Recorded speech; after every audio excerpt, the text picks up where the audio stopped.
My dad passed away, yet the bank is asking for his personal signature. You heard right. Just the day after my dad's funeral, I went to the bank with his bank card that had 2 million in it. The card contained the savings he had accumulated for me through a lifetime of frugality.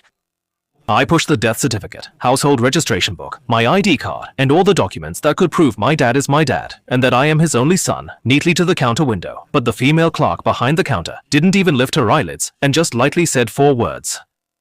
The information is complete. What's missing? The notarized will from the notary office, the death certificate, the cremation certificate, the relationship proof. Everything is here.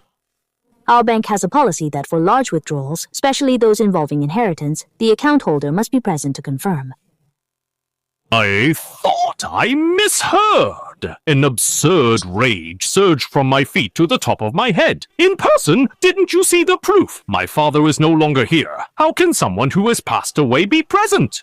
What are you yelling about? Rules are rules. The person must come in person. If you think the rules are unreasonable, go talk to our manager. Don't just yell at me here. I stared at her intently and saw the name on her badge, Fang Min.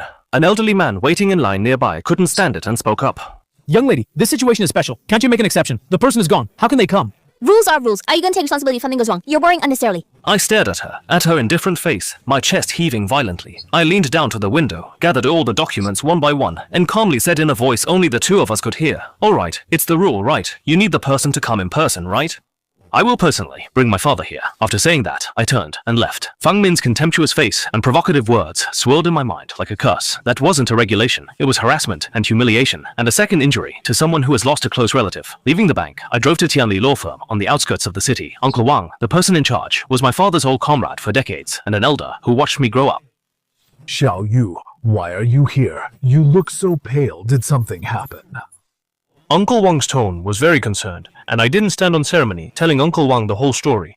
Nonsense! This is no longer about being unfamiliar with the business. This is pure malice, using trivial authority to deliberately make things difficult. Seeing Uncle Wang, who is usually calm, so angry also eased some of the frustration in my heart. Uncle Wang, since they want my dad to be there in person, then I'll bring my dad over.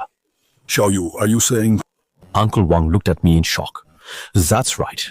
I'm going to the funeral home to transport my father's coffin along with his body to the bank lobby and ask that Fang Min in front of everyone if this counts as him being present. Calm down first. Uncle knows you are angry, but doing this has too much impact. If you're not careful, you could go from being in the right to being in the wrong, and you might even break the law. That's why I came to you, Uncle Wang. I need your help. I want to make sure every step I take is within legal boundaries. Aren't they talking about regulations? I will argue with them to the end. Next, I laid out my plan from start to finish. Consult the civil affairs and funeral management departments to